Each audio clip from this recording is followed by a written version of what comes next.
cherchent, Seigneur, tu les conduis vers la lumière. Toi, la route des égarés. Lumière les hommes, nous marchons vers toi, Fils de Dieu. Amis dimanche, bonjour, bienvenue sur RTI 1. Dieu a donné la victoire à la Côte d'Ivoire. Les éléphants ont apporté donc à toute la Côte d'Ivoire une grande joie, mais il convient de rappeler que la source de toute joie est Dieu. Et justement, nous sommes donc venus ici à la paroisse Saint-Paul de Laurier pour parler de notre Seigneur Jésus-Christ à travers la fête de charité qui va être organisée ici très bientôt. Et bien pour donc nous donner l'essentiel de ce message, notre invité ce matin est le Père René Agbo qui est avec nous. Père curé, bonjour. Bonjour, chef frère. Aujourd'hui, ce dimanche, donc depuis dimanche dernier, les éléphants donc apportent la joie à la Côte d'Ivoire. Alors pour le prêtre que vous êtes, le curé que vous êtes, que vous inspire cette victoire ivoirienne? Je pense que s'il y avait un concours des prêtres pour être aumônier des éléphants, je serais en bonne place. J'aime beaucoup mon pays, je supporte les éléphants. Et mes vicaires aussi, celui qui a présidé la messe de ce dimanche-là, de la coupe, il a fait même chanter la bijanaise à la messe. C'est dire que nous sommes tous contents et remercions Dieu pour cette victoire. Alors, beaucoup affirment que la victoire des éléphants est la victoire de Dieu. Mais pour ceux qui ont suivi le match un peu, quand les tirs au but commençaient et que Barry Kopa avait arrêté le premier tir au but, l'entraîneur a levé la main pour dire vers Dieu, pour dire ah, ça c'est Dieu qu'on regarde maintenant. Et puis voilà, Dieu a agi, merci. C'est pas qu'il n'aime pas les autres, mais quand même, on le mérite, Dieu est juste. Voilà. Et c'est tellement qu'il y a quelque chose qui viendra après cela, la réconciliation des Ivoiriens. Oui. Peut-être qu'on peut dire, simple coupe va réconcilier les Ivoiriens, mais tous les moyens sont bons pour aller à cette réconciliation. C'est votre vœu, hein? Absolument. Alors, mon père, nous sommes ici à la paroisse Saint-Paul des Lauriers. Alors, pour ceux qui découvrent cette paroisse pour la première fois, dites-nous un peu, présentez-nous cette paroisse en quelques mots, si possible. D'abord, situation géographique. Oui. Cette paroisse est dans la commune de Cocody, à la Riviera Palmeraie, au carrefour de Faya. Voilà. Des feux tricolores, je crois que c'est à 200 mètres des feux tricolores, et puis 30 secondes en voiture et quelques minutes à pied, voilà, on arrive à la paroisse Saint-Paul des Lauriers. Et puis, cette paroisse-là, je crois qu'elle a été créée pour la famille. Au commencement était la famille. C'est les chrétiens qui se sont installés sur ces sites-là, qui ont voulu cette église. Oui. Au commencement, ils cherchaient à aller dans les autres paroisses pour participer aux messes dominicales. Oui.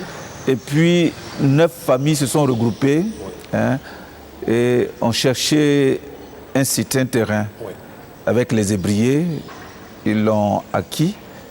Plutôt, ces familles-là ont acquis ce terrain et puis, voilà, elles ont fait la démarche auprès de l'archevêque pour qu'une église soit construite ici. Et petit à petit, l'évêque a accepté et le curé d'alors, qui était le curé de Bon Pasteur, qui est maintenant Monseigneur Tadé, est venu pour célébrer la première fois sur ce site, c'était en juillet 2004. Il est venu célébrer la première fois ici. Et puis, après cela, l'église a été consacrée par l'archevêque Jean-Pierre Coutois, notre cardinal. Et il aime beaucoup cette église qu'il appelle la petite cathédrale. Je lui ai posé la question pourquoi, il m'a dit non, tu sais René, c'est l'église que je construis, la première église que je construis en tant qu'archevêque d'Abidjan. Ah bon? Voilà, donc c'est... Et j'ai voulu que toi, tu sois là-bas pour diriger les travaux, pour la bâtir. C'est ça. Et quand je suis arrivé ici, j'ai dit à mes paroissiens, je vois que nous sommes en chantier, mais je ne viens pas pour bâtir l'église édifice. Comme nous sortons de guerre, eh bien, je viens bâtir d'abord l'église famille de Dieu.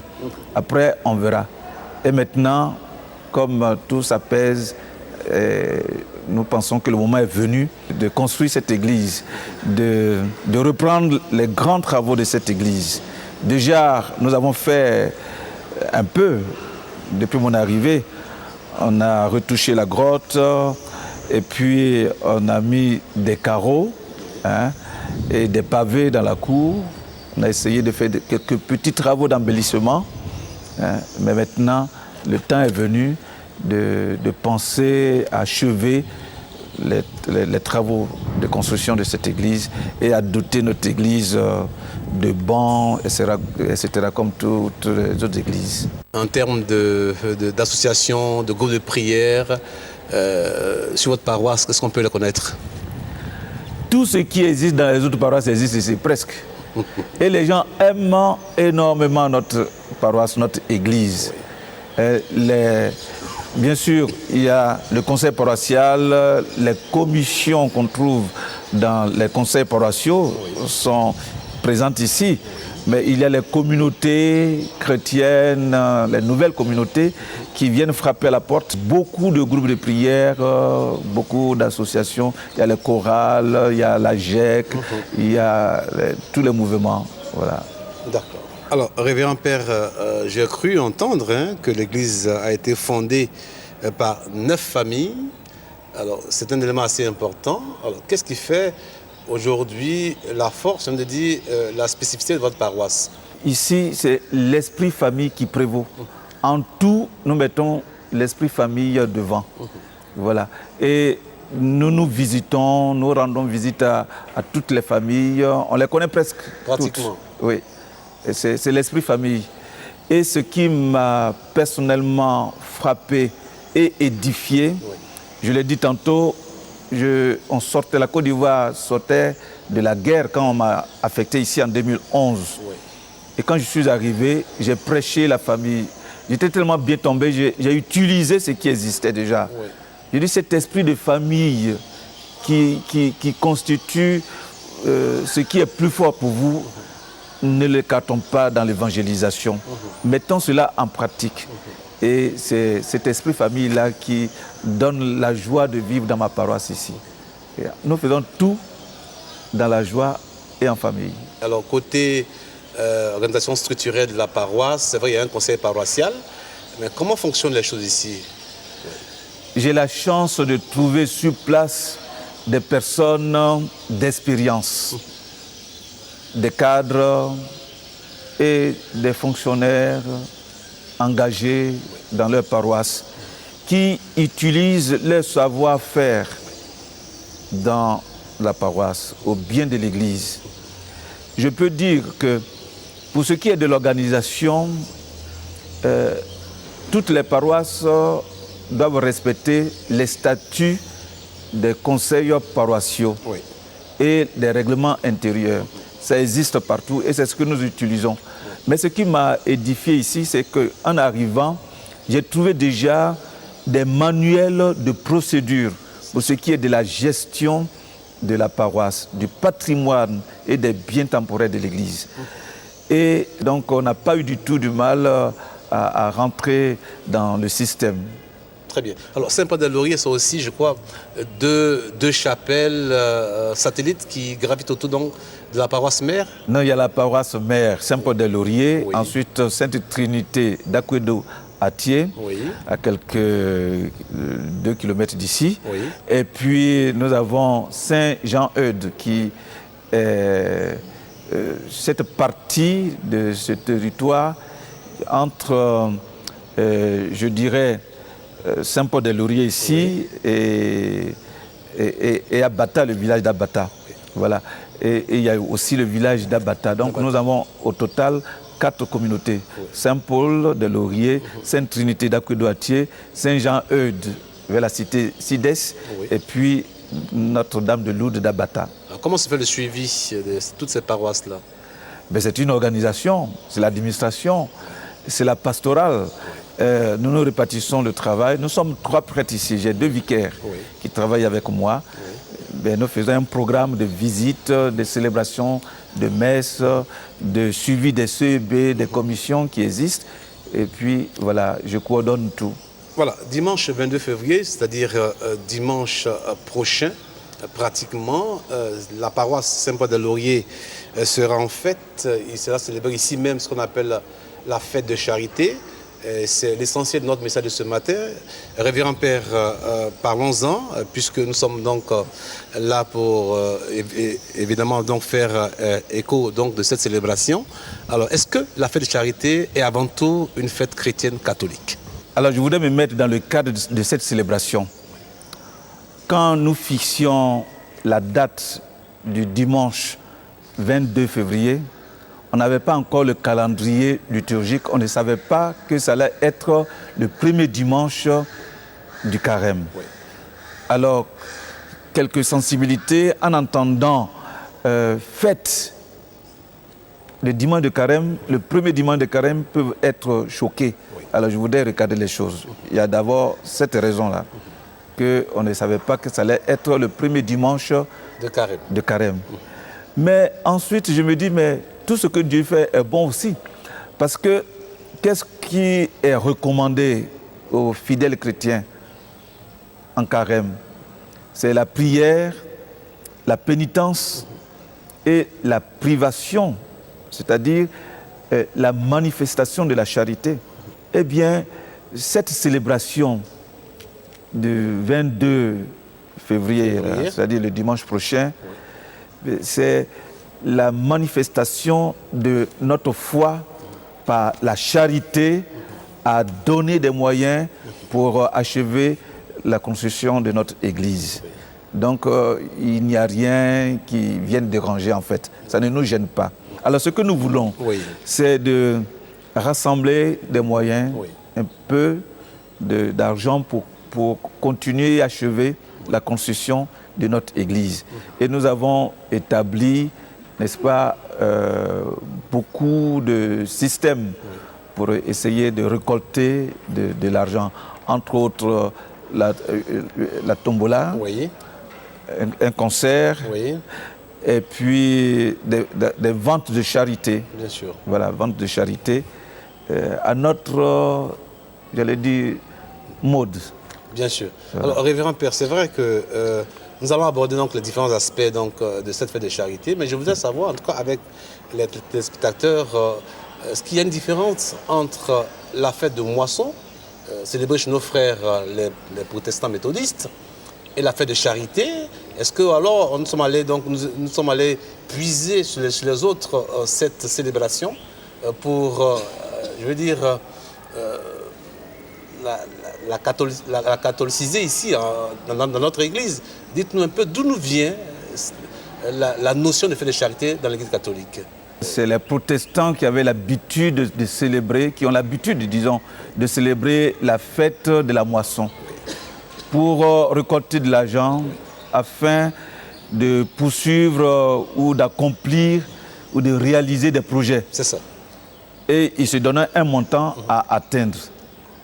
Ils prenaient le temps pour sensibiliser les fidèles qui venaient effectivement s'exprimer le jour J. Oui. Et effectivement, ils récoltaient des moyens, de l'argent. L'Église catholique, pour dire la vérité, n'avait pas cette démarche-là, ne connaissait pas cette démarche. Cette tradition. Oui. L'Église catholique, je dis même, a été choyée par ceux qui ont amené la religion catholique ici, c'est-à-dire les missionnaires nous continuaient de nous assister. Absolument. Moi, j'ai vu dans la chapelle de mon village, même les prie-dieu, les chandeliers, le tabernacle, tout était importé. Et c'était vraiment du bon, du vrai, du solide, du beau. Ben, voilà. Alors donc, ils nous ont toujours assistés. Pour la construction des églises, c'est pareil. Oui. L'argent vient de là-bas. De l'extérieur. Mais les temps sont durs pour tout le monde. Et nous avons vite compris qu'aujourd'hui, c'est à nous de bâtir nos églises. Oui. Alors donc, les chrétiens ont commencé à chercher des moyens. Oui. Et les rapports de bon voisinage sont profitables. Absolument. On a vu chez le voisin avec qui nous faisons le communisme, Oui. ce système de collecte de fonds. On a pris et ça marche bien dans l'église. Au lieu de dire faites de la moisson, dans l'église, les deux là, quand l'un disait rouge, l'autre disait non, c'est jaune. C'est pourquoi on les appelle protestants. Bon, mais ça c'est pour sourire, pour rire un peu. Mais on a trouvé que c'était très bon et nous utilisons en changeant un peu d'expression. Nous disons c'est la fête de la charité. La charité de qui envers qui? Fête de charité. Tu sais, je disais à mes paroissiens, en commentant le thème de l'année, que la foi soit visible dans notre vie personnelle et en l'Église, que la foi peut être rendue visible en construisant son Église. C'est ça. Une belle église, un joyau architectural. On voit à travers la beauté même et la valeur de l'édifice ceux qui se sont dépouillés, qui se sont privés pour construire. Il y a plusieurs façons de manifester sa foi. D'exprimer sa foi. Oui, en donnant substantiellement pour construire son église, c'est une façon aussi de manifester sa foi. Abordons maintenant la fête à proprement parler. Alors, elle commence quand? Est-ce qu'il y a des préparations donc, spirituelles auparavant? Comment est-ce que se déroulera donc cette célébration? Je te remercie parce que je te reconnais. Oui, spirituel d'abord. Il y a des groupes de prière qui sont en prière pour soutenir l'action. Et à l'approche de ce dimanche-là, nous allons nous mettre toute la paroisse en triduum de prière. Il y a ça. Et puis, en sortant de ce triduum de prière, la manifestation de la charité va commencer. D'abord par ce soir même, cet après-midi. Aujourd'hui, dimanche 15. Aujourd'hui, dimanche 15, il y aura le concert des chants avec des chantres chrétiens qu'on connaît partout. On peut connaître quelques noms de chantres qui seront là. On ne sait jamais, on peut venir nous également pour nous amuser. Il y a Guy Christ. Guy Christ Israël. Oui. Et puis son complice là. Boniface. Boniface. Oui. Voilà, ceux-là d'abord pour citer ces têtes d'affiche. Oui. Et puis il y a d'autres qui vont venir les soutenir. Les chorales de la paroisse seront là aussi? Les chorales de la paroisse, non. Pas parce que cette fois-ci, on a voulu faire la place à ces ténors-là. Oui, d'accord. Voilà, mais la paroisse ne présente pas ces choristes, ces chorales. Voilà. Qui sont ceux qui devront venir à cette... Tout le monde. Tout le monde.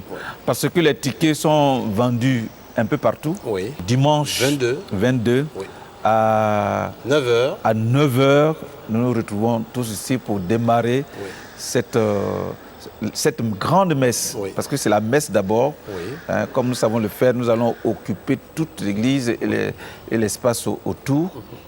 Nous allons commencer la messe et à la fin de la messe procéder à la vente aux enchères. En commençant par les symboles de l'église. La poutre de l'église a son histoire. Une poutre comme ça, transversale, pèse 2 tonnes. 2 tonnes. Et on a dû transporter ces poutres-là depuis d'Ivo jusqu'ici. C'est pas vrai. Alors donc quand les chrétiens, ceux qui étaient là, les familles qui ont été citées là, quand elles voient ça, quand les chrétiens, les fidèles voient, c'est une partie, c'est un peu leur image qu'ils voient. C'est ça. C'est un peu leur image qu'ils voient. Alors donc on a dit qu'on va vendre des parties de cette poutre-là. Pas vendre vraiment, mais symboliquement. Moi, je peux donner 500 000 francs, je peux donner 1 million pour la construction de l'église. OK, voilà, merci. Alors, en guise de félicitations, de récompense, voici un symbole cher à notre église. Garde ça chez toi, montre ça à la génération à venir. Bien sûr. Et puis, il y a aussi les marbres de notre notre chœur, Oui, bien sûr. qui seront également Proposé proposés. aux enchères. Je n'ose pas dire vendre, mais celui qui vient, qui dit moi je vais offrir 500 000 francs à l'église. Oui. Bon, on lui donne aussi, c'est bien encadré et tout. Hein. Oui. Et puis il y a les carreaux que nous venons de poser. Oui. Par exemple, un vitrail fait tant, Oui. hein, une porte fait tant, Oui. une fenêtre fait tant, Oui. qui veut l'acheter. C'est ça. Voilà. Après ça, nous passerons à ce qu'on voit d'habitude, les autres ventes. D'abord des articles qu'on ne pourra pas emporter, mais qu'on veut offrir à l'église. Et puis après ça, il y aura des articles tels que des statues de la Vierge Marie, des tableaux. Oui. Là, On peut les emporter. On peut les emporter. Dites-nous, quels sont les besoins de la paroisse en termes donc je veux dire, de construction? Quels sont vos besoins? Voilà. Alors vous voyez, l'église est ouverte. Il va falloir mettre des, comment dirais-je, des portes. Donc il y a les portes, il y a aussi les fenêtres. Les fenêtres? Ensuite, il y a des vitraux. Oui. Et il y a aussi les bancs de l'église. Ah oui. Vous voyez, notre église, elle est petite. Hein? Elle est petite. Nous pensons même à faire une sorte de mezzanine Oui. pour, voilà, Pour gagner un peu pour garder, donc, voilà, en place. En place, voilà. Oui. Parce que tous les dimanches, c'est plein. Hein? Il n'y a pas de place. Donc nous voudrons. C'est pourquoi hein, la cour de l'église est bien nettoyée avec des pavés. Oui. Hein, au moment où on est débordé, on met des chaises et puis des bâches. Oui. Et des fidèles restent en dessous des bâches pour participer aux messes. Donc voilà un peu ce que nous avons à faire. Et comme c'est du solide, du vrai, Oui. du beau que nous voulons offrir au Seigneur, Oui. alors donc nous nous sommes fixés un montant. On dit bon, pour cette vente aux enchères, bon, organisons-nous, on veut atteindre 60 millions. C'est ça. Voilà. Et nous tendons vers ça. Voilà. En tout cas, Révérend Père, merci beaucoup. On va rappeler donc à toutes les utiles que nous sommes la paroisse Saint-Paul des Lauriers et dimanche 22 prochain, donc il y aura donc ici même une grande messe dite de la charité. La charité donc des fils de la paroisse envers bien entendu leur paroisse pour donc reconstruire, rebâtir, poursuivre l'œuvre donc de construction de cette paroisse. Il s'agira pour les paroissiens donc d'apporter le complément nécessaire à cette bâtisse-là qui nous reçoit ce dimanche matin. Alors, Père, la messe elle-même en tant que telle, est-ce qu'elle va avoir une particularité ce jour-là? C'est une messe normale, comme on a l'habitude de le voir? C'est la messe unique. Donc, si vous venez, vous allez voir que toute la famille sera là. C'est ça. Je veux dire, la famille paroissiale. Nous serons tous là. Et ceux qui sont des autres chapelles, Oui. c'est-à-dire la communauté de Sainte-Trinité, la communauté d'Abata, Oui. de Notre-Dame de Lourdes d'Abata, de Saint-Jean-Eudes, vers la cité Sides. Oui. Tout le monde va venir. Nous serons tous là pour manifester notre foi en la charité, pour construire notre église paroissiale. Je suis chrétien, je suis cette émission. J'ai envie donc d'apporter mon offrande, ma contribution. Je fais comment?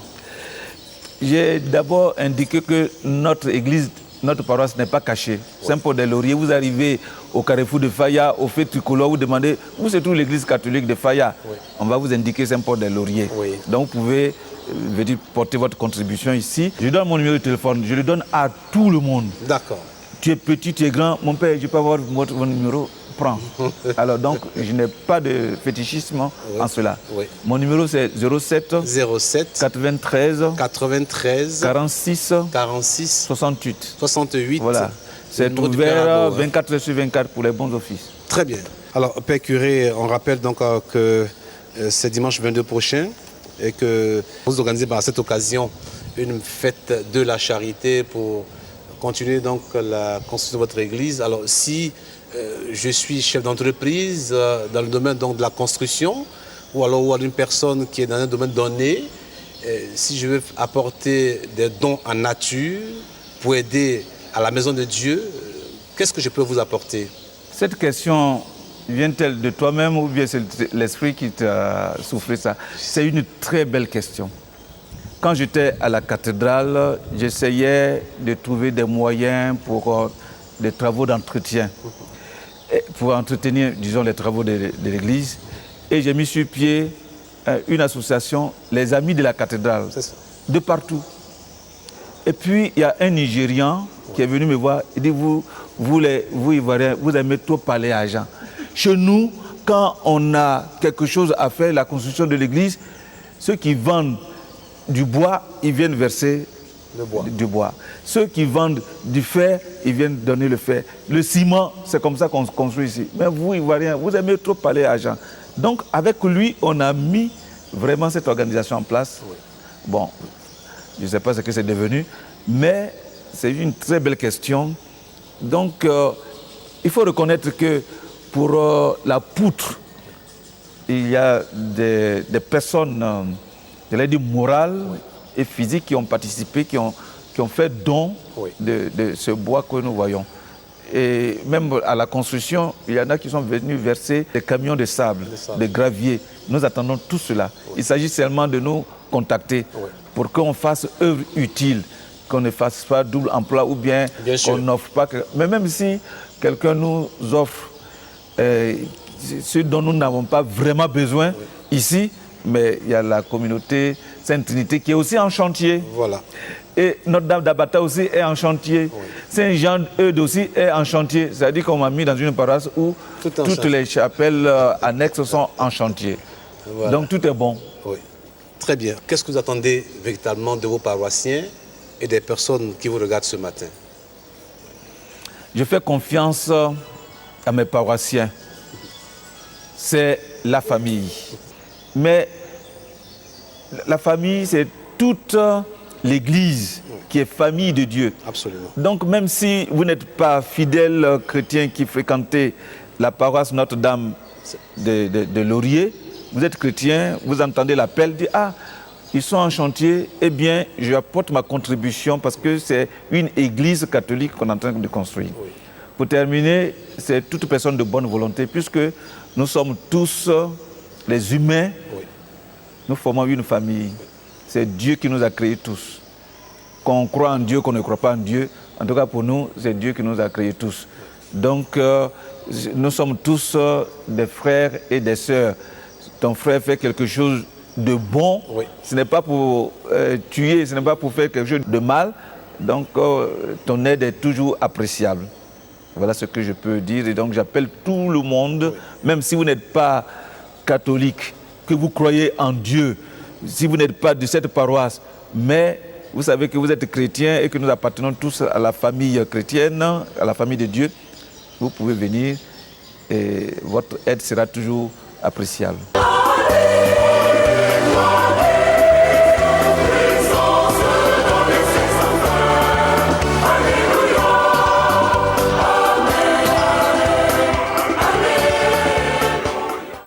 Je suis là, je m'adresse à vous pour vous dire que nous continuons de vendre les tickets de la tombola, de la fête de la charité et les tickets du concert.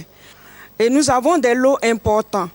Nous avons 2 premiers lots qui sont des pèlerinages complets en Terre Sainte. Un autre lot qui est le 3e lot, un billet d'avion Abidjan-Israël, Israël-Abidjan. Nous avons une assurance auto pour 1 an. Nous avons 2 nuits pour un couple. Le concert sera animé par Guy Chris, Israël et Boniface. Nous vous invitons à venir nombreux à ce concert. Après le concert, nous avons le Triduum qui commence le mercredi des Cendres, le 18 février jusqu'au 20 février, le vendredi. Nous vous invitons à ces séances de prière que nous faisons pour soutenir notre fête de charité. Et pour le dimanche, le 22 février, nous invitons tout le monde à la paroisse pour célébrer la charité qui va nous permettre de finaliser les travaux de notre Église. Et la communauté Sainte-Trinité d'Akwedo-Atié fait partie de la chapelle Notre Saint-Paul des Lauriers et qui comprend les centres Saint-Jean-Eudes de Sides et Notre-Dame de Lourdes d'Abata. Comme le disait tout à l'heure notre curé René Agbo, que quand un enfant se comporte bien, il n'a pas besoin de demander. Les parents, de toute façon, tout de suite, ils connaissent les besoins de l'enfant et ils subviennent aux besoins de l'enfant. Dans notre commandement, dans les 10 commandements, on dit « Tu honoreras ton père et ta mère ». Et nous, la paroisse Saint-Paul des Lauriers, étant notre paroisse mère, notre mère, nous devons l'honorer. À ce titre, j'invite tous les communautaires de Sainte-Trinité d'Akwedo-Atié, tous les communautaires de Saint-Jean-Eudes de Sides, tous les communautaires de Notre-Dame d'Abata, de faire bloc et d'être ici pour soutenir notre paroisse mère Saint-Paul des Lauriers le dimanche 22 février à la messe de 9h. Nous devons tous nous déporter ici à la paroisse Saint-Paul des Lauriers pour participer à la messe et participer à cette fête de charité. Comme dit la Bible, « Ask and you shall be given », c'est-à-dire demande à Dieu et il va te donner. Et qu'est-ce qu'on peut demander à Dieu? C'est de faire la volonté de Dieu. Et la volonté de Dieu, c'est de rendre notre foi visible dans notre vie personnelle. Et en rendant notre foi visible, c'est de venir ici à la paroisse Saint-Paul des Lauriers pour participer à la fête de charité. Nous sommes donc à une semaine de notre fête de charité et cette mobilisation-là, nous voulons la sentir au niveau de notre paroisse, de tous les paroissiens, de tous les lieux de culte qui s'étendent jusqu'à Bata. Et ce dimanche 22, tout le monde doit converger à la paroisse mère pour que nous communions ensemble à collecter les fonds pour la construction de notre église. En même temps que nous demandons donc à tous nos paroissiens d'être là, nous demandons à tous les paroissiens qui sont autour de nous, toutes les paroisses autour de nous et même d'Abidjan de venir nous soutenir. Nous voulons aussi demander à tous les catholiques, tous ceux qui sont catholiques, tous ceux qui ne sont pas catholiques mais sont chrétiens dans le quartier, de venir à cette messe de charité pour nous aider à construire la maison de Dieu. Nous voulons aussi inviter même nos frères musulmans qui sont dans le quartier.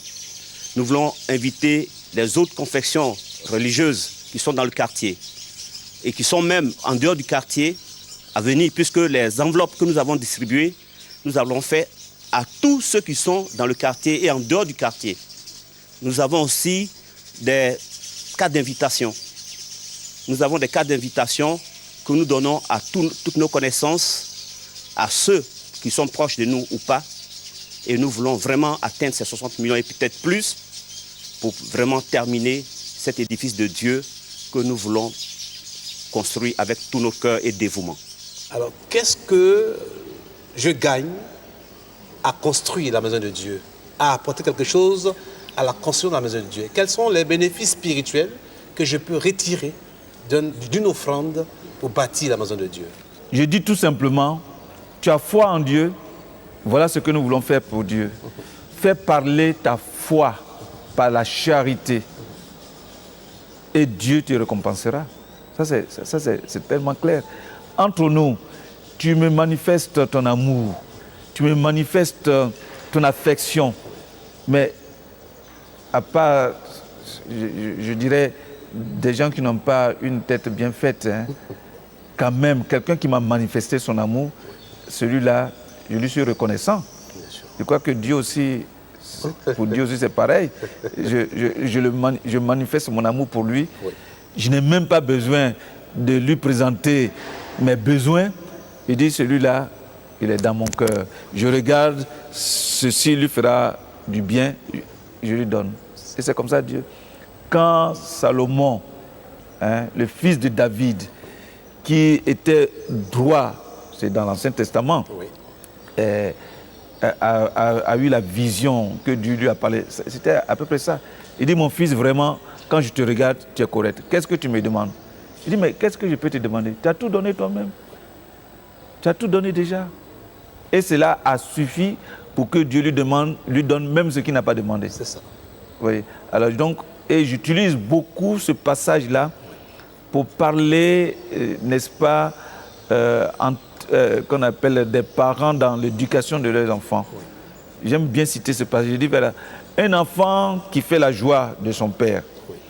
Quand les fêtes arrivent, fêtes d'anniversaire ou Noël, on fait des cadeaux, mais l'enfant n'a même pas besoin d'ouvrir sa bouche. Absolument. Et le père qui est heureux, content de son enfant, il donne. Et il sait donner ce qu'il faut à cet enfant. Il connaît ses vrais besoins. C'est ça. Mais un enfant terrible qui déshonore ses parents, quand on lui donne l'occasion même de demander quelque chose, mais il va dire des choses vraiment, je dirais, il va demander au bon Dieu sa barbe. Alors, on dit, mais les parents ne vont même pas l'écouter. C'est pour dire tout simplement que celui qui manifeste son affection, disons, sa foi en Dieu, oui. Hein, qui exprime sa charité, mais celui-là, il recevra, bien sûr, la récompense du Père Tout-Puissant. Père, nous sommes donc au thème de cette émission, mais nous ne pouvons pas vous quitter momentanément sans vous demander de nous donner quelques conseils pour vivre pleinement le temps de carême. Il faut pouvoir faire quelques petits sacrifices, tels que se priver de nourriture, de boissons et tout ça. C'est-à-dire diminuer ce qu'on mange d'habitude. Il ne faudrait pas manger jusqu'à être rassasié, avoir le nombril qui brille comme, je ne sais pas, une bille, mais prendre juste ce qu'il faut dans le ventre pour pouvoir passer une bonne journée. Parce qu'il y a des gens, quand ils n'ont rien dans le ventre, ils sont impossibles. Ils mènent la vie dure aux autres. Tu leur dis bonjour, déjà ils sont fâchés. Alors ceux-là qu'ils mangent, ceux qui prennent des médicaments, il faut qu'ils prennent leurs médicaments.